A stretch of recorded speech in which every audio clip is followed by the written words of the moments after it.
Everyone, I hope you are doing well. Today we will talk about how to fix or how to solve the problem of Prime Video. You will click on settings. Here you will click on apps, default apps, app settings.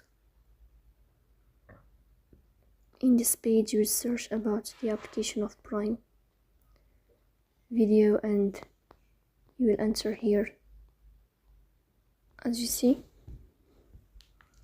Then you will click on first stop and you will click OK. Here you will enter to storage. Then you will click on clear cache. In the end, you will turn off your phone and you will restart your phone again to fix that problem. So that's all. Don't forget to support us by like and subscribe. See you next time and thank you for watching.